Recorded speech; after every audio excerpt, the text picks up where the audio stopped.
Olá, nós estamos aqui hoje para falar sobre o tema de tecnologia e desenvolvimento infantil. Esse podcast foi uma ideia de alunas do primeiro período do curso de Psicologia, dentro da disciplina de Projetos Integrados de Extensão 1, aqui na Faculdade Laboro. E o tema que hoje nós vamos trabalhar é tecnologia e desenvolvimento infantil, que vem a partir de uma demanda que foi identificada pelas alunas aqui na própria comunidade. Nós vamos ter aqui como convidada a professora Jeane Souza, que é coordenadora da educação infantil no Centro Educacional Ayrton Senna, que fica aqui próximo na Cidade Olímpica. E teremos também a professora Fábia Araújo, que está professora do Colégio Laboro. A professora Fábia é mestre em educação e mestrando em teoria literária e também trará a sua experiência aqui no nosso colégio. Nós temos hoje representando o grupo de alunas do primeiro período do curso de Psicologia, a aluna Rutilene Cruz, que também vai estar presente durante o nosso bate-papo, mediando algumas perguntas, encaminhando aqui para as nossas duas convidadas. Bom, como eu já disse, eu sou psicóloga, sou professora do primeiro período, sou psicóloga clínica e da saúde, e essa temática é super importante que a gente aborde, até porque o desenvolvimento infantil ele precisa de muitos estímulos ambientais e nós estamos todos imersos no mundo de tecnologias, né? Então, a grande pergunta que esse podcast quer trazer é: quais são os benefícios, ok, que a gente já sabe, mas em que momento a tecnologia pode trazer consequências negativas para o desenvolvimento infantil, né? Então, a partir dessa temática, né, de trazer, de expor essa problemática que está comum no ambiente educacional, a gente vai poder também escutar algumas estratégias que as professoras estão utilizando, né, os gestores estão utilizando no seu dia a dia. É bom trazer também que, da mesma forma que a tecnologia pode ampliar o conhecimento, né, das crianças, pode despertar a curiosidade, pode favorecer o contato, né, com o ambiente virtual, ele também pode trazer limitações a esse desenvolvimento, né? Como, por exemplo, limitar as interações sociais das crianças, que podem ficar muito restritas a esse ambiente virtual. Limitações no vocabulário são coisas que a gente também acaba tendo, assim como a proximidade com a luminosidade dos aparelhos, entre outras coisas, pode gerar comportamentos ansiosos, né, de irritabilidade e coisas que a gente, com certeza você que está ouvindo aí já deve ter presenciado na sua casa ou em crianças que moram próximas à sua casa ou na própria família. Então nós vamos aqui escutar agora as nossas convidadas. Eu passo a palavra para a nossa aluna do primeiro período, a Rutilene Cruz. Obrigada, professora, por introduzir a temática. Como já foi mencionado, eu me chamo Rutilene Cruz, sou aluna de Psicologia da Faculdade Laboro, e nós fomos em busca, né, da demanda na comunidade e fomos fazer uma visita na escola Ayrton Senna, onde a coordenadora Jeane faz parte daquele ambiente, e ao chegar lá e ter uma conversa com ela mesma, nos trouxe uma demanda em relação à tecnologia e o desenvolvimento infantil. E diante desta temática, eu gostaria de perguntar a ela como que foi observado e quais os comportamentos analisados diante, né, dessa situação e desse tema tão atual hoje em dia no comportamento das crianças. Boa noite, né? Meu nome é Jeane, sou a coordenadora da escola Ayrton Senna. Já fui professora da educação infantil. O que eu achei que estamos tendo no momento, como eu já disse, já fui professora anterior. O que eu observei ao longo dos anos? As crianças, elas tinham mais interação, né, com as nossas propostas das brincadeiras. Porque bem sabemos que na educação infantil existe muito lúdico. As crianças aprendem muito brincando. Então, nossa proposta é essa: trazer o lúdico, orientação com a brincadeira. O que está acontecendo agora? As brincadeiras não estão mais sendo tão interessante a eles. Por exemplo, se nós temos um bloco que a gente coloca para eles montar aquele bloco, a gente vai ensinar cores, por cores, né, tudo direitinho. O que acontece? É instantâneo. Ele faz eles montam, né, o bloco. Depois a gente pede, vamos fazer uma casinha, um castelo. Não. Aí eles dizem, não quero mais, não quero mais, quero outra coisa. Então, o que a gente notou? A imaginação, né, a criatividade, ela está sendo prejudicada. O que a gente entende que o fato de hoje, os pais, a gente sabe que os pais hoje, a vida é mais corrida, né? Eu não tenho muito tempo para meu filho, eu trabalho muito, entendeu? Então a gente entende que as mães às vezes não têm aquela outra opção de chega e diz, olha aqui a tela, meu filho, enquanto eu faço isso, enquanto eu faço aquilo. Mas aí esse é um momento que está prejudicando, porque ele fica ali naquela tela o dia todinho, praticamente, digamos assim. Quando ele chega na escola, ele não vai ter aquela tela, mas ele já vem para a escola pensando na tela. Porque quando a gente conversa com ele, ele diz, não, tia, quando eu chegar em casa eu vou assistir meu filme, eu vou ver meu tablet, eu quero meu tablet. E a gente está notando que as crianças estão irritadas, nervosas, entendeu? Justamente, assim, eu acho que é esse fator, né? Não sei se existem outras causas, né? Porque a gente também não pode só agregar a tecnologia, o descuido, que a mãe coloca muita tela, a gente também não pode afirmar. Mas a gente entende que tem esse processo também que está fazendo um pouco de mal para nossas crianças, está interferindo, né, nesse aprendizado delas. A gente sente que está interferindo. Certo, muito obrigada. Nesse momento eu gostaria de perguntar à professora Fábia, que também tem vivência em sala de aula, né, professora aqui na Laboro, como que tem sido observado também, né, nas crianças em sala de aula em relação à tecnologia também. Então, eu concordo com tudo que a professora colocou e ainda acrescento mais. Nós notamos nos nossos alunos, meu lugar de fala é o lugar da professora de língua portuguesa. Então, os alunos, eles perderam, professora, realmente a criatividade, a ansiedade. Nós notamos isso de duas formas nas minhas aulas de língua portuguesa. Primeiro, as produções textuais são curtas, os alunos não esboçam muito esforço, muita criatividade. As letras dos nossos alunos, a caligrafia, antigamente tínhamos todo um cuidado, cada um queria ter uma caligrafia mais bonita que a outra. Hoje eu noto um certo descuido, porque hoje mesmo eu era conversando com meus alunos, parece-me que quando nós determinamos um mínimo de 20 linhas, o aluno ele não se preocupa com a qualidade do texto, sim com a quantidade. Fazem letras grandes e os textos são quase todos parecidos. E a tecnologia ela traz muito benefício, mas ela traz também muitos esses malefícios.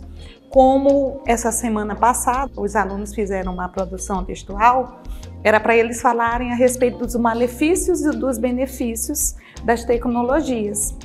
E após eles fazerem a produção textual, nós fomos discutir. E os nossos alunos, o que eles disseram?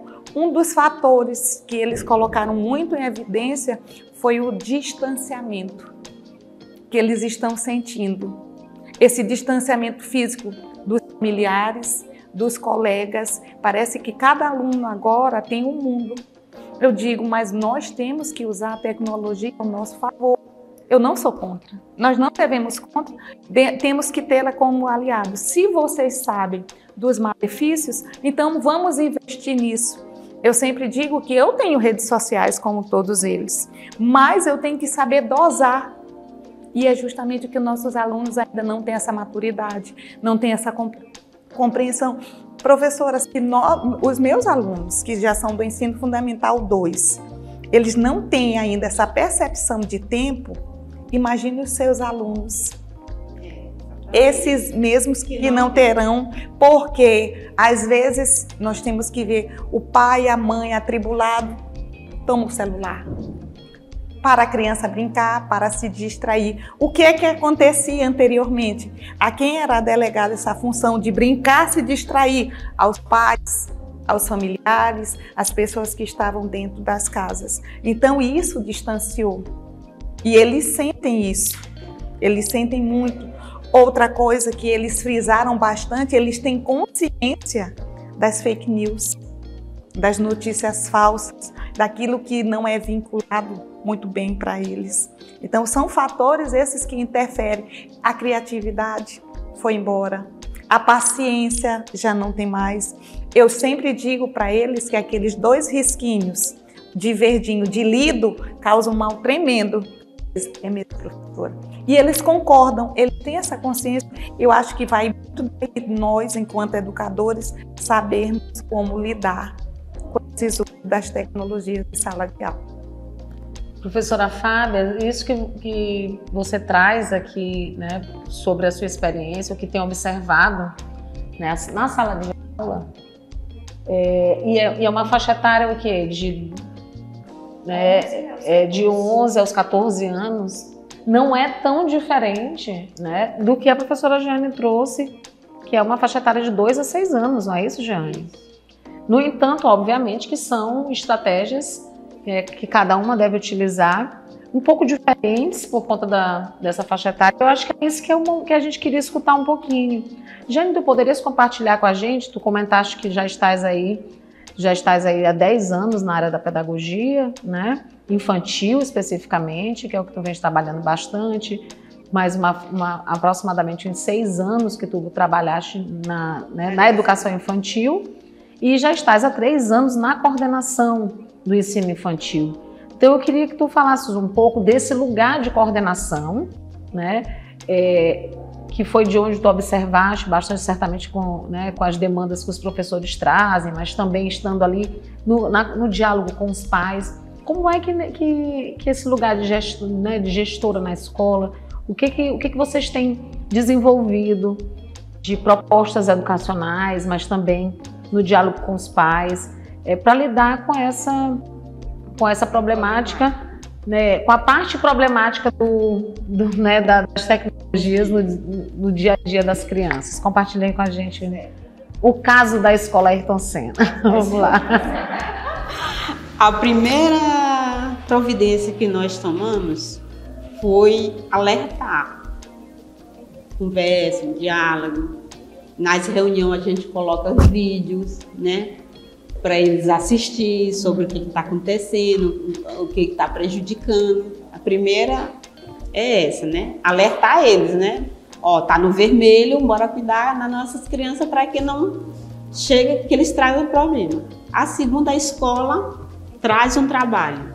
Por exemplo, nós estamos com um projeto Meu Brasil Brasileiro, das brincadeiras regionais, né? Antigas. Então a gente vai trabalhar todas as brincadeiras regionais. Vamos mostrar, vamos praticar e vamos colocar os pais para trabalhar junto com eles. Eles vão levar o que é para os pais, o tipo de brincadeira, para os pais brincar em casa com eles. E eles também vão fazer os brinquedos, entendeu? Vão levar para os pais fazer os brinquedos e ensinar eles a brincar. Com isso, a gente vai fazer com que eles passem mais tempo com as crianças e saiam um pouco do celular. Sim. Então, essa foi nossa proposta esse ano, né? Para eles se juntar mais à família, né? Ficar mais tempo com os filhos. Então, essa foi nossa proposta esse ano. E muitas brincadeiras, né? Porque, assim, a proposta lá da Escola Ayrton Senna, a gente tá vendo como eles estamos na tecnologia, a gente está tirando um pouco, a gente tem TV na sala, né? Sim. Mas a gente está tirando um pouco da TV, a gente tira, e eles vão para o pátio fazer as brincadeiras. Né? Eles brincam de pula-pula, tem as brincadeiras com as cadeiras. Toda sexta-feira a gente tem um tipo de brincadeira para fornecer para eles. Eles aprenderam a brincar. Entendi. Como que fica, eu vou aproveitar de fazer essa pergunta, como que fica essa participação dos pais que às vezes podem, por exemplo, tomar a tarefa toda para eles, né? Assim, de chegar e eles mesmos fazerem logo o trabalho, né?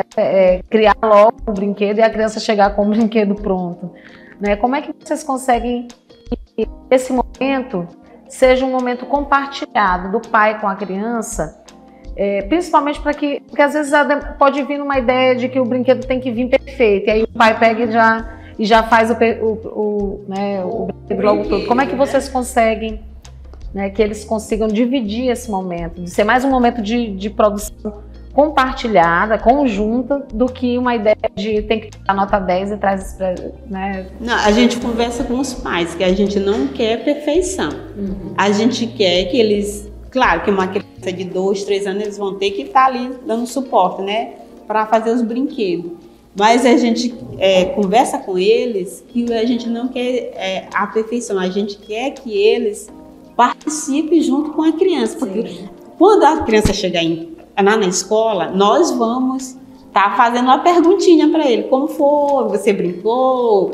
Você gostou do brinquedo? Entendeu? E vai ter aquele outro momento que a gente vai trazer a família para a escola, né? E eles vão fazer a apresentação das brincadeiras. Vai ter o dia, né? Eles vêm vir para a escola, eles vão fazer a apresentação junto com os pais, para nós, entendeu?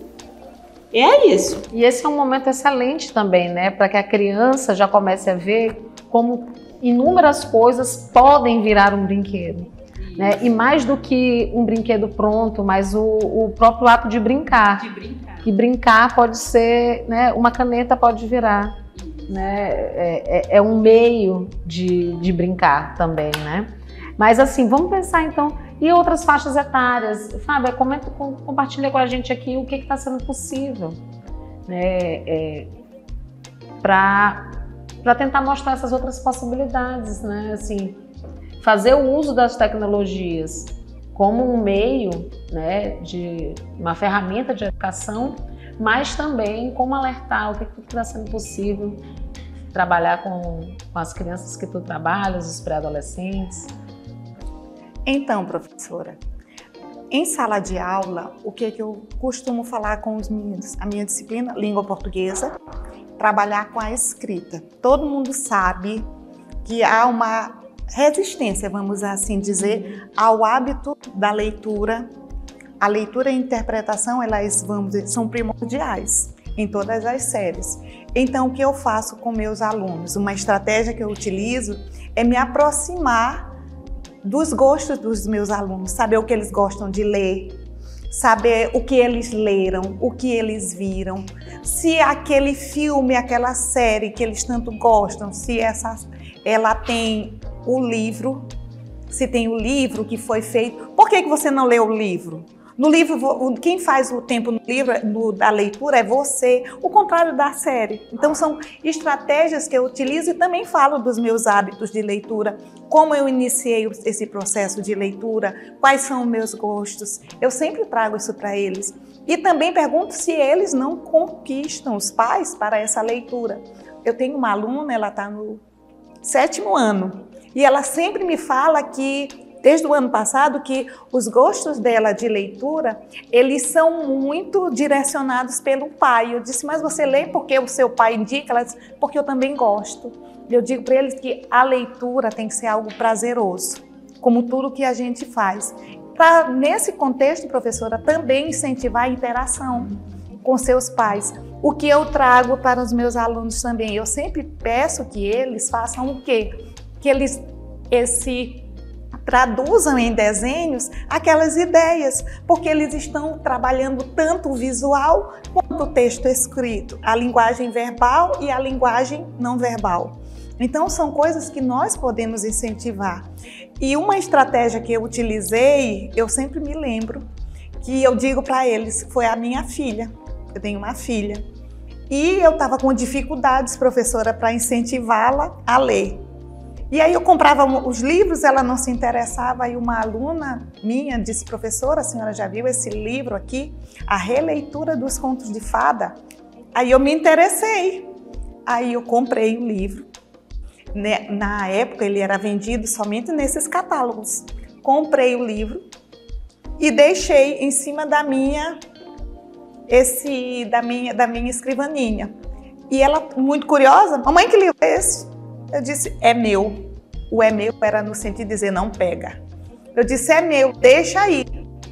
Professora, virei. Ela demorou muito lá com o livro na mão. Eu digo, vai dar certo. Vai dar certo. Olha, ela leu o livro em menos de 2 horas. A partir daí, ela foi desenvolvendo. Então, professor, são estratégias, enquanto mãe, enquanto professor, que a gente deve desenvolver. Outra coisa também que eu faço, professora, ao me interessar pelos gostos dos meus alunos, eu falo do uso das tecnologias, do quanto eles têm de livros disponíveis, dos e-books que estão disponíveis para eles, que eles podem ler, que nós podemos compartilhar. E sempre que um aluno traz um livro para a sala de aula, eu vou lá, deixa eu ver o que tem esse livro. Mesmo que eu não tenha essa leitura, eles vão me explicar. Então, são formas que nós vamos incentivando esse processo. Porque eu creio que, como a professora May falou, a tecnologia é uma caneta. Tecnologia é tudo que nós utilizamos para facilitar a nossa vida. Então, eu tento fazer dessa caneta justamente esse uso produtivo, que eles produzam seus textos. As canetinhas coloridas que as minhas alunas trazem, eu digo, mas teu texto vai ficar lindo, usa dessa forma para incentivar. Eu creio que, partindo dessa premissa do incentivo à criatividade, do incentivo à participação dos pais e do incentivo à criatividade, nós podemos melhorar e trazer a tecnologia e nossos alunos cada vez mais para próximo da gente. Gostaria de agradecer essas 2 contribuições, professora Fábio, professora Jeane, essas 2 exposições de grande valia para o conhecimento, e acredito também para os pais, que embora tenham essa demanda, essa correria, mas também sentem a necessidade desse conhecimento, de saber como intervir, de saber como direcionar os filhos. E diante dessa exposição, eu tenho aqui algumas perguntas, professora May, dos pais nas redes sociais, que inclusive fizeram agora há pouco. Como fazer uma boa apresentação da tecnologia para os nossos filhos? Essa foi uma das perguntas. Rutilene, eu acho que a gente pode pegar como gancho muito legal que a Fábia trouxe aqui. O uso que a gente faz da tecnologia em casa, ela reflete no comportamento das crianças. A gente, obviamente, que dependendo do estágio do desenvolvimento que a criança estiver, a gente vai precisar utilizar de uma estratégia diferente. Mas se a gente pensar, por exemplo, na primeira e segunda infância, que as telas, de um modo geral, já estão sendo apresentadas muito cedo. Eu acredito que, primeiro, a gente precisa, no espaço familiar, impor alguns limites. Isso é sempre muito importante, Obviamente que limite, como está sendo internalizado entre 2 e 6 anos, vai ter muito choro. Mas assim, a gente precisa entender, os pais precisam também tentar buscar essas informações. Que momento é esse do desenvolvimento que está? Em que momento eu consigo perceber se esse é um comportamento esperado para essa faixa etária ou não, para poder entender se aquela irritabilidade é normal para aquela faixa etária ou se não é, isso já pode ser efeito de uma exposição à tela. Mas, por exemplo, é sempre importante que em alguns espaços, em alguns momentos de reunião familiar, algumas coisas não sejam autorizadas, como, por exemplo, algumas famílias, eu acho que todas poderiam fazer isso, durante o almoço, durante as refeições, as telas não estarem presentes ali, assim, exceto quando tiver uma exposição de alguma coisa, por exemplo, Uma outra situação é o tempo de uso. Existem alguns aplicativos, eu também, né, além de professora e psicóloga, também sou mãe, né, de 2 bênçãos, de, como eles dizem, quase 10 e quase 12, né, porque já é mês que vem.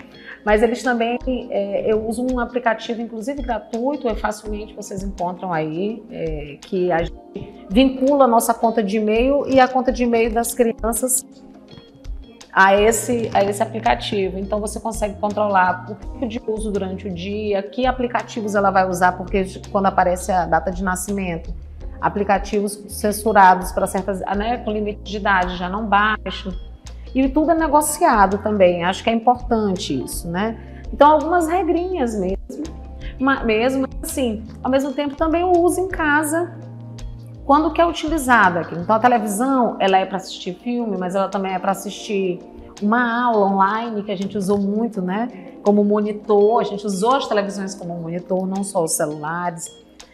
Um computador, ele é para fazer uma tarefa, ele é para fazer uma pesquisa, ele é para assistir, para fazer um tour virtual no museu, ele é para um joguinho, enfim. E assim como os videogames, os consoles também, eles também podem ser utilizados para outras coisas, mas acho que tudo realmente são os limites.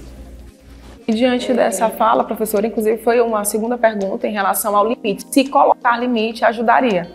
Claro, sem sombra de dúvida. Até porque viver em sociedade é viver dentro de limites, não é isso? É eu também entender que existe eu, existe o outro, existem as regras. Como elas são colocadas, aí obviamente vai de cada família. No entanto, acho que as coisas que são muito intensas, né, e punitivas, elas tendem a não funcionar muito bem, né?